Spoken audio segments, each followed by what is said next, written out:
자, 오늘은 이사야가 전하는 그리스도의 모습을 봅니다. 그리스도 그 셋째 시간이죠. 9장에서 봤고 7장에서 보았고 오늘은 53장에서 봅니다. 그래서 여기에 나타나는 예수님의 모습은 고난받는 종, 고난받는 종으로 오시고, 그래서 십자가에 못 박히시기까지 많은 고난을 받으시고 그랬는데, 그것이 바로 우리의 죄를 대속하시기 위한 것이라 우리의 죄를 다 짊어지시고 이런 고난을 당하셨다 하는 말씀이 이 53장에 나타나는 핵심 내용인 것입니다. 자, 그래서 오늘 1절 말씀부터 보도록 하겠습니다. 3절까지만 그냥 봅니다. 우리가 전한 것을 누가 믿었느냐? 여호와의 팔이 누구에게 나타났느냐? 그는 주 앞에서 자라나기를 연한 숨 같고 마른 땅에서 나온 뿌리 같아서 고운 모양도 없고 풍채도 없은즉 우리가 보기에 흠모할 만한 아름다운 것이 없도다.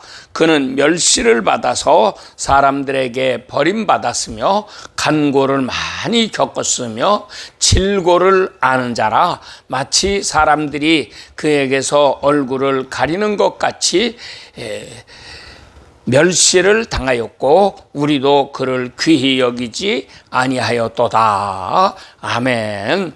자, 이제 더 많이 읽어야 되지만 53장 전체가 12절까지밖에 없고 전체가 이렇게 고난받으시는 예수님, 고난받는 종으로 오셔서 우리의 죄를 짊어지시고 이렇게 대속하신 이 엄청난 이야기를 여기에 기록하고 있습니다. 그런데 이 말씀이 우리에게 아주 중요하게 다가오는 두 가지의 큰 이유가 있어요. 첫째는 어떤 이유냐? 이 말씀이 사도행전 8장에 에티오피아 내시가 예루살렘에 예배하러 왔다가 국고를 맡은 아주 굉장히 고위 관리죠.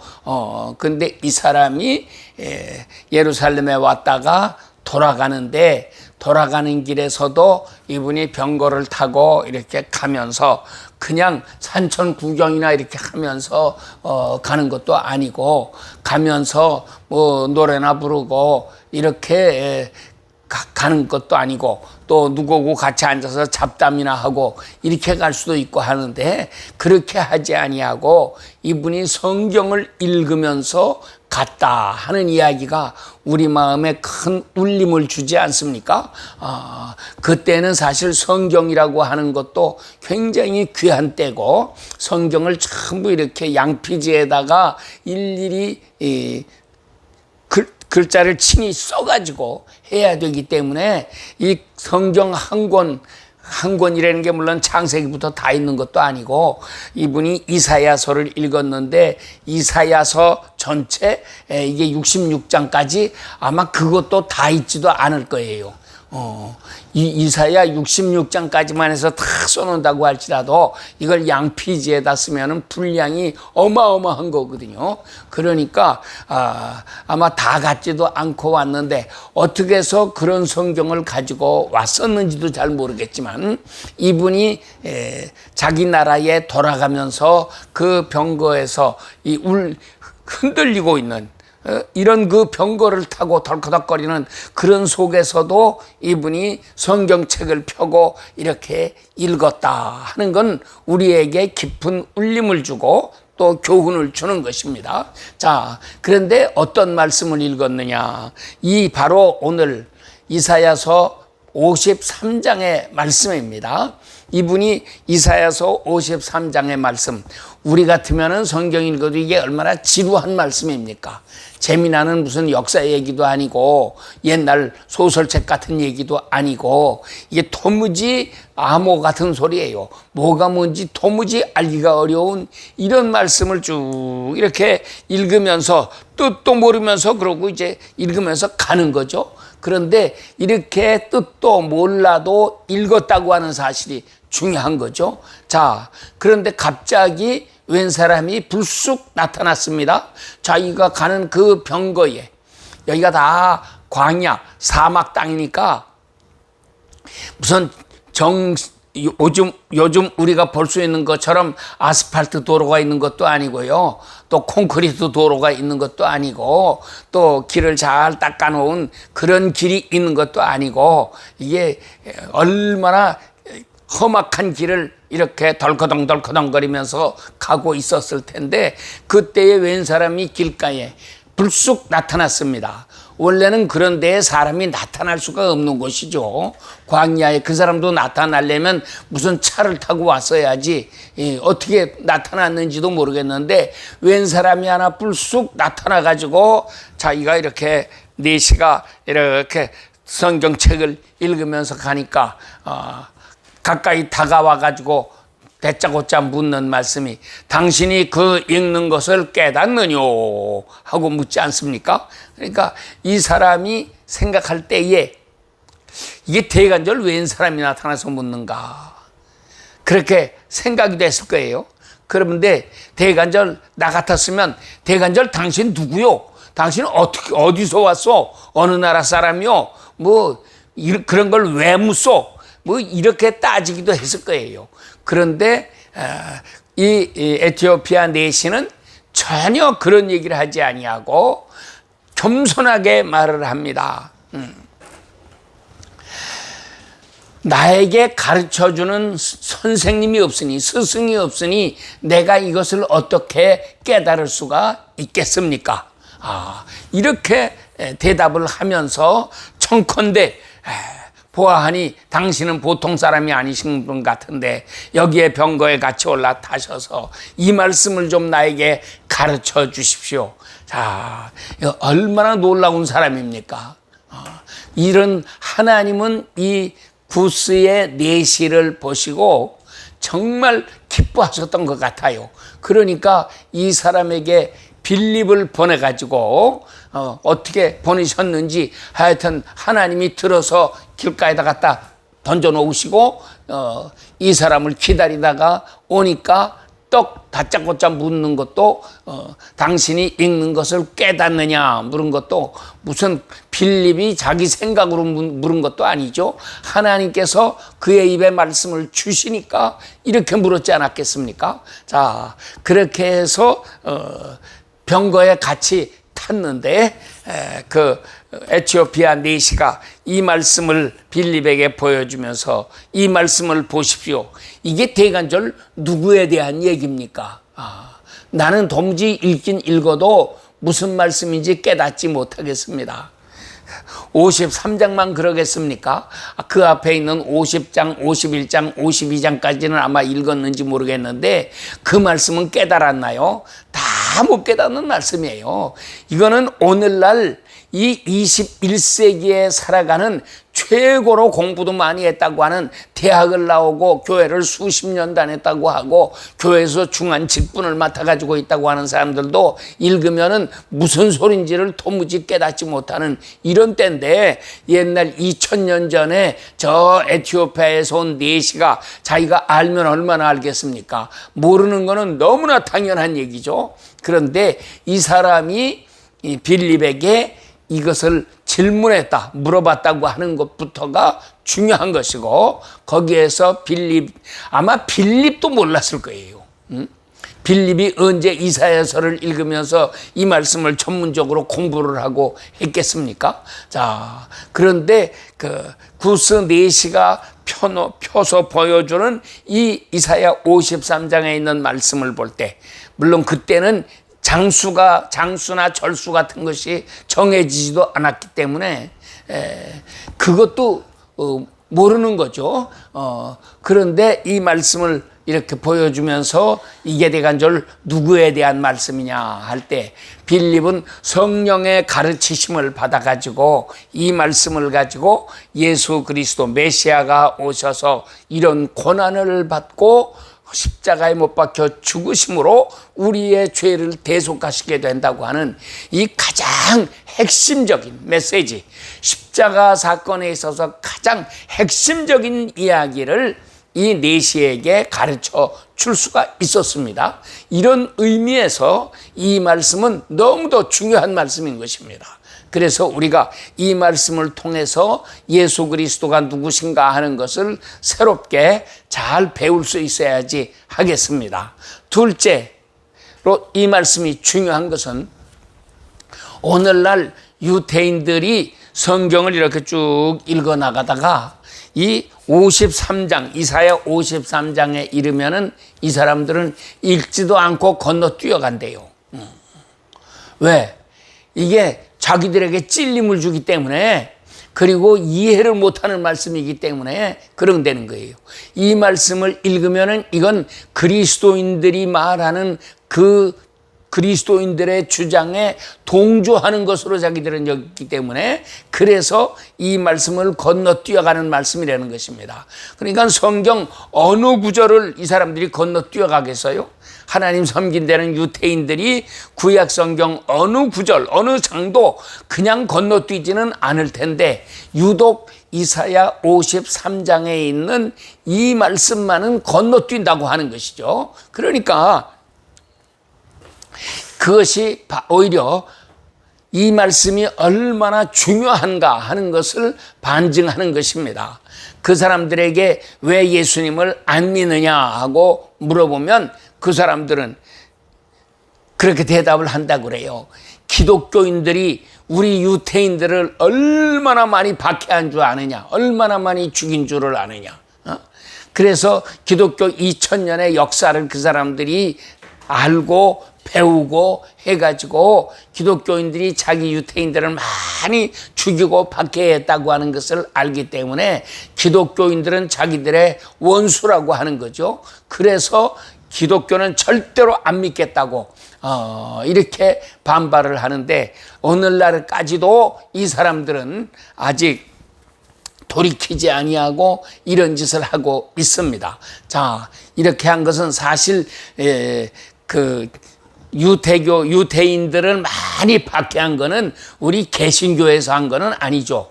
천주교 사람들이 그런 짓 많이 했고, 그 다음에 성공회 사람들이 그렇게 했는지, 하여튼 그거는 나는 잘 모르는 얘기지만, 히틀러에게 600만 명이나 학살을 당하고 이렇게 구라파에서 어마어마하게 박해를 많이 받았습니다. 그러다가 2차 대전이 끝나면서 미국에서 이 유태인들을 많이 데려오고 1인당 돈, 그때 당시에 돈 3만 불씩, 지금으로 치면 아마 30만 불도 더 되겠죠.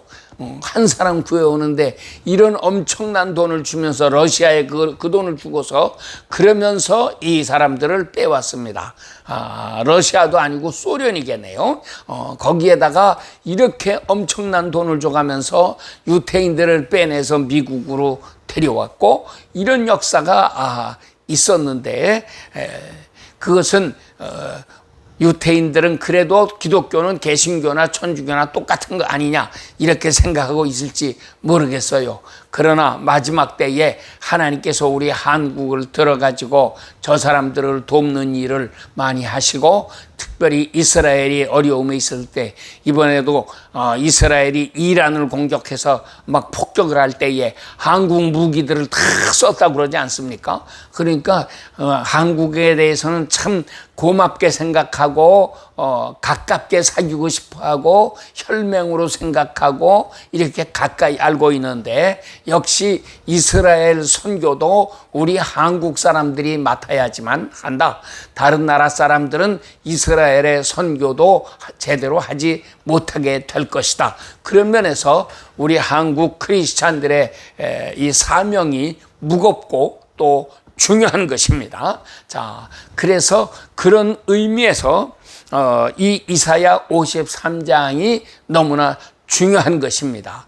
근데 이 사람들이 이렇게 꺼려하고 싫어한다고 하는 것은, 그것은 그만큼 그 사람들에게 지금도 이 말씀이 찔림을 주고 있고 그들을 불러내고 있다는 말씀이죠. 그래서 성경 전체 어디에 있는 말씀보다도 특별히 이사야 53장에 있는 이 말씀들이 유대인들을 살려내는, 그들을 지금도 불러내고 있고 그들에게 회개하고 하나님 잘 섬기고 예수님을 마음에 모셔드릴 것을 이렇게 독촉하고 있는 귀한 말씀이라고 하는 면에서 우리가 이 말씀을 깊이 생각하고 중요하게 여기는 사람들이 되어야지만 하겠습니다. 자, 그러면 이 이사야 53장에서 설명하고 있는 그리스도는 어떤 분이냐, 이걸 우리가 정리를 해야 합니다. 그래서 오늘 1절 말씀부터 다시 봅니다. 그런데 1절부터 1절에 아주 충격적인 말씀이 이렇게 나오고 있어요. 우리가 전한 것을 누가 믿었느냐? 여호와의 팔이 누구에게 나타났느냐? 그러고 있죠. 우리가 전한 것을 누가 믿었느냐? 이 이사야 53장에 나오는 메시아에 대한 이야기를 유대인들이 믿지 않을 거라고 하는 것을 전제하고 있는 거죠. 그래서 이 말씀을 우리가 더 귀하게 여겨야 합니다. 우리는 완악한 마음, 이렇게 육신에 속한 이런 마음을 던져버리고 이제 겸허한 마음으로 주님 앞에 마음을 활짝 열고 주여 말씀하시옵소서, 주의 종이 듣겠나이다, 이 자세를 가지고 말씀을 받아야지만 하겠습니다. 그건 내가 지금 한 말은 옛날 사무엘이 하나님의 음성을 들을 때에 했던 그 말씀인데, 사무엘은 하나님의 종이었으니까 주의 종이 듣겠나이다 이렇게 했지만, 오늘 우리들은 주의 종이 되지도 못하고 주의 종이라고 말하는 게 얼마나 많아요. 종이 되려면 진짜 종이 돼야 되는데 종도 아닌 사람이 내가 주의 종이다라고 말하는 것도 건방진 얘기고, 주의 종이 되지도 않아가지고 있으니까 하나님의 말씀을 읽어도 무슨 소리인지도 모르고 무슨 뜻인지도 모르고 그러는 것 아니겠습니까? 자, 그래서 오늘 그 첫 말씀이 우리가 전한 것을 누가 믿었느냐 이렇게 묻고, 바로 이어서 여호와의 팔이 누구에게 나타났느냐 하고 또 묻고 있습니다. 자, 그러니까는 우리가 전하는 이게 그냥 메시지만 전해지는 게 아니고 여기에 하나님의 팔, 하나님의 능력이 같이 나타난다고 하는 거죠. 그래서 예수 그리스도는 그냥 말씀만 전하신 분이 아니고 하나님의 팔입니다. 그래서 이분이 하나님의 능력을 나타내 주시고 하나님 살아계신 것을 보여주시고 이렇게 역사하셨다고 하는 거죠. 그러면 여호와의 팔이라는 게 뭐냐? 이분이 바로 예수 그리스도예요. 여호와의 팔로서 예수님은 오셔서 하나님의 능력을 유대인들에게 이렇게 보여주시며 저들에게 회개하라고 촉구하시며 저 사람들 가운데서 제자들을 뽑아서 훈련시키시고 그들을 전 세계로 흩어서 복음을 전하게 하시는 이 큰 역사를 이루신 것입니다. 그러므로 여기에 나타나는 예수님의 모습, 첫째는 여호와의 팔이라고 하는 거죠. 여호와의 팔로서 나타난다. 그래서 우리가 이 하나님의 팔이라고 하는 말씀을 마음에 아주 달갑게 깊이 새기는 사람들이 되어야 합니다. 그리고 예수님이 여호와의 팔로서 오셨다고 한다면 우리들도 하나님의 팔이 되어서 이렇게 복음을 전하러 나가게 되는 것입니다. 그래서 예수님이 제자들을 전도하러 내보내실 때에도 그냥 단순히 갔다 와라 하고 보내신 게 아니고 무언가를 주셨다고 그러지 않았어요? 뭘 주셨습니까? 첫째, 병 고치는 능력, 귀신 쫓아내는 능력, 이런 권능을 주셔가지고 제자들을 보내셨습니다. 그러므로 오늘도 우리 그리스도의 종을 자칭하는 우리 모든 전도자들은 마땅히 주님으로부터 먼저 받아야 할 게 있습니다. 이것이 이 팔입니다.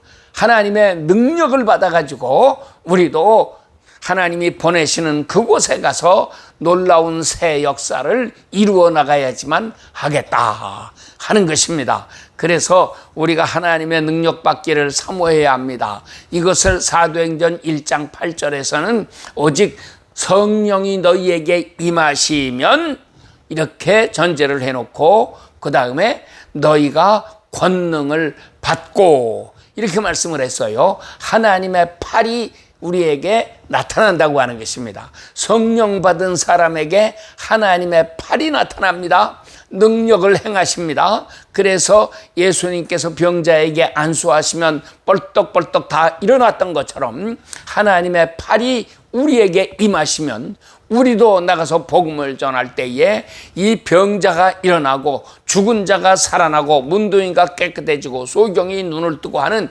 이런 신기한 역사가 막 일어나게 될 것이라고 하는 것입니다. 자, 그러면 지금도 이런 게 막 일어나야 하지 않겠어요? 이렇게 다 일어나야 되는 건 상식이고 당연한 것인데, 그런데 실제에 있어서 우리나라에도 이런 능력자들이 참 많이 계셨는데 이런 분들을 가만히 보면 대개 종말이 별로 아름답지가 않은 그런 경우가 많이 있었습니다. 그래서 능력이 많이 나타나고 여하간 이렇게 병 고치고 귀신 쫓아내고 그러는 역사를 막 많이 이루셨던 분들은 나중에 뭐가 위험하냐? 이분들은 첫째, 교만해지기가 쉬워요. 교만해지기가 쉽고 이런 능력이 안 나타나는 사람에 대해서 비판하고 가짜라고 하고 이렇게 정죄하기도 쉬워지고, 그런데 능력이 안 나타나는 사람이 가짜가 아니라 사실은 하나님이 능력이 나타나지 않도록 막아놓으셨을 수도 있는 거 아닙니까? 그러니까 저 사람이 능력이 나타나서 막 병자 고치고 다니고 죽은 자 살려내고 막 소경의 눈을 뜨게 하고 한다면 다른 사람들처럼 일반적으로 끝에 가서 잘못되는 경우가 너무나 많더라. 우리는 예수님처럼 온유하고 겸손한 게 없어요. 다 내가 하나님처럼 되고 싶은 욕심들이 다 들어있기 때문에 이것이 없어지지 않으면 우리는 이런 능력 받으면 안 되는 것입니다. 이런 사람들은 능력 받아가지고 오히려 더 타락하게 되니까 차라리 능력이 없이 겸손하게 그저 하면 그것이 오히려 그 능력 많이 받은 것보다는 그래도 나은 편인데, 그러나 기본 원리는 여호와의 팔이 나타나야 된다 하는 거죠. 그래서 우리가 다 능력을 받는 사람 되어야 됩니다. 능력을 받되 교만하지 마라. 겸손해져야 된다. 이게 첫째고요. 또 이 사람들이 왜 잘못되느냐? 이렇게 능력이 나타나고 막 병자를 고치고 이런 기적이 일어나게 되면은 사람들이 헌금을 많이 해요. 막 헌금을 갖다 많이 하게 되니까 일반적으로 헌금, 이 돈 때문에, 그래서 거기에 대한 욕심에 붙잡혀가지고 돈으로 인해서 잘못되는 경우가 또 많이 있습니다. 또 셋째로는 뭐가 문제냐? 이렇게 사람들이 그냥 돈만 많이 갖다 바칠 뿐이 아니라 그런 능력 있는 목사님을 막 하나님처럼 떠받듭니다. 그래서 이 사람에게 그런 능력이 나타났다는 교만도 있고 자기가 사람들로부터 이렇게 대접을 받고 막 하면은 헛된 세속적인 야심, 욕심, 이런 것에 사로잡힐 수가 있기 때문에, 그래서 그런 분들의 종말이 되게 이렇게 불행해지지 않나 하는 생각을 합니다. 그래서 우리는 하나님 앞에서 내가 아직 능력이 나타나지 않고 있으면 이거는 내 마음이 교만하고 마음에 이 은혜를 받을 자세가 준비가 덜 되어 있다고 하는 것을 깨닫고 주님 앞에 겸손하게 나를 낮추고 회개하면서 은혜를 더 간구하는 사람이 돼야지 하겠습니다. 한 걸음 더 나가서 이렇게 능력을 받고 그래서 막 병자가 일어나고 죽은 자가 살아나고 하는 이런 기적이 일어나게 되면 동시에 어마어마한 박해가 찾아옵니다.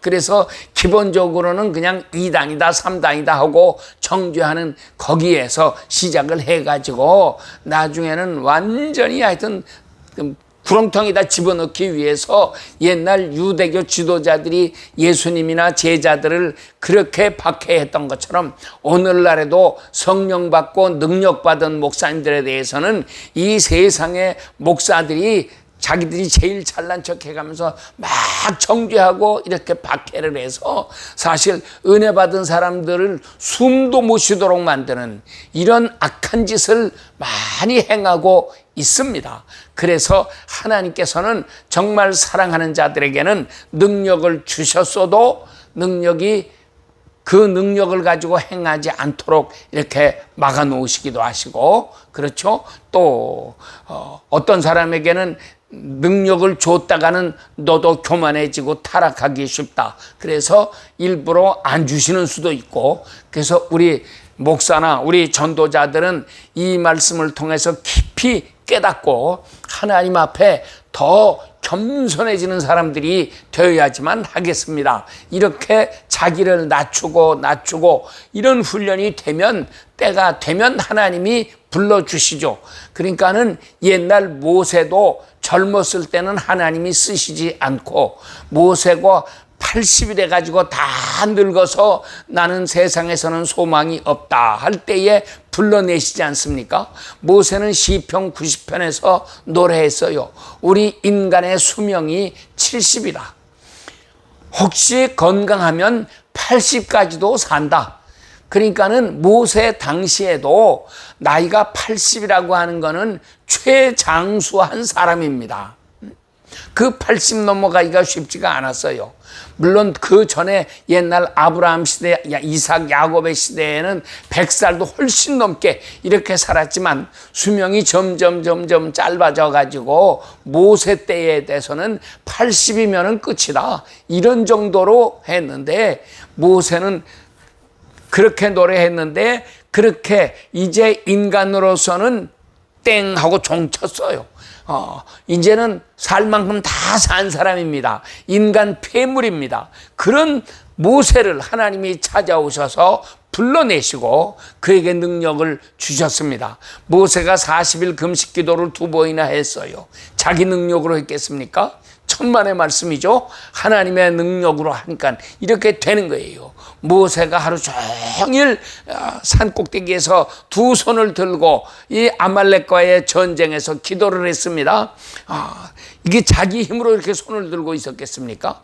홍해를 가를 때에도 밤새도록 손을 들고 이렇게 지팡이를 잡고 손을 들고 있었습니다. 그럴 때에 하나님께서 역사하시는 것이죠. 그래서 우리는 내 힘으로 사는 게 아니고 하나님의 능력으로 사는 것이다. 내 나이가 얼마가 되었거나 인간의 힘이라는 건 다 빠져나가고 인간의 힘은 다 쇠해졌을 때 오히려 하나님이 그때에 우리를 들어서 당신의 막대기로 써주시는 것, 이것이 놀랍고 아름다운 일인 것입니다. 자, 그래서 하나님의 팔이 누구에게 나타났느냐 하면서 물으십니다.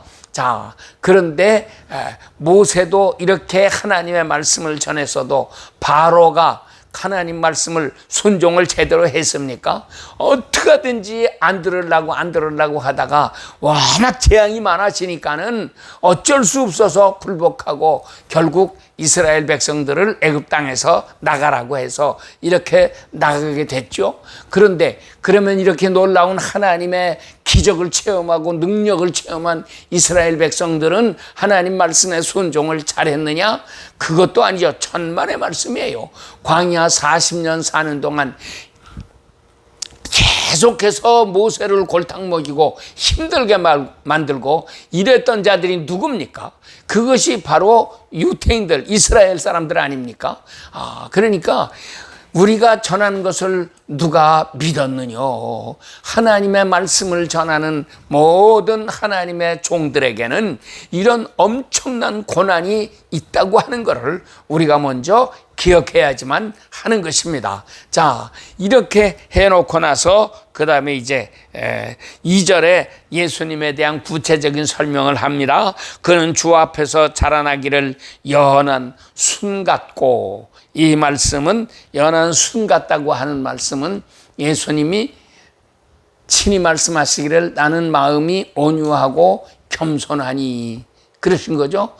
또 너희가 돌이켜 어린아이들과 같이 되지 아니하면 결단코 천국에 들어가지 못한다 말씀하셨는데, 예수님의 마음이 어린아이와 같다고 하는 것입니다. 그래서 우리가 이 세상 사는 동안 우리 마음이 어린아이 같아지는 이런 사람이 되어야 합니다. 이 세상에서 약삭 빠르고, 이 세상에서 지혜롭고 똑똑하고 잘났고, 남들에게 눈꼽만큼도 지지 않으려고 하고 양보 안 하려고 하고 자기의 이익을 챙길 줄 아는 그런 사람이 되는 것을 하나님이 원하지 아니하시고 어린아이 같은 사람이 되어라 말씀합니다. 이게 연한 순 같다고 하시는 거죠. 그래서 예수님은 연한 순으로 이렇게 사셨습니다. 또 둘째로는 뭐라고 했습니까? 마른 땅에서 나온 뿌리 같아서, 우리 개역성경에는 마른 땅에서 나온 줄기 같아서 이렇게 말씀을 했어요. 그래서 마른 땅에서 뿌리가 나왔다? 그 말이 좀 이상하지 않아요? 뿌리가 땅 속으로 들어가지 아니하고 이렇게 땅 바깥으로 나와 있다고 하는 얘기죠. 그러니까 이거는 꼴불견입니다. 이거는 땅 속으로 들어가 있어야 되고 나타나 보이면 안 되는데, 이렇게 바깥으로 나와 있다는 거는 보기에 아름다운 것은 아니었다 하는 얘기예요. 그런데 예수님은 마른 땅에서 나온 뿌리 같다? 우리 개역에는 줄기와 같다. 그래서 뿌리에서 나온 줄기라고 하는 거죠. 이것이 이사야서 9장 3절에 예수님은 이 뿌리에서 나온 가지예요. 그러니까 가지는 이 나무의 본체, 이 줄기에서 나와야 되는데 줄기에서 나온 가지가 아니고 뿌리에서 나온 가지였다고 하는 것입니다. 그래서 신기한 거죠. 그래서 예수님은 이새의 뿌리에서 나오신 분이다, 이렇게 성경은 설명하고 있습니다. 그래서 우리가 이런 말씀들을 생각하면서 이분이 누구신가 하고 자꾸 찾아 나가야 됩니다. 그래서 고운 모양도 없고 풍채도 없은즉 우리가 보기에 흠모할 만한 아름다운 것이 없도다 그랬습니다. 요즘에 예수님의 성화가 세상에는 참 많이 있죠. 그런데 보면은 다 공통점이 있잖아요. 예수님의 얼굴을 어떻게 그렸습니까? 예수님의 얼굴을 이 세상에서 최고의 미남으로 이렇게 그려야 돼요. 그런데 사실 우리 성경에는 예수님의 얼굴이 어떻게 생겼더라 이런 설명이 전혀 없습니다.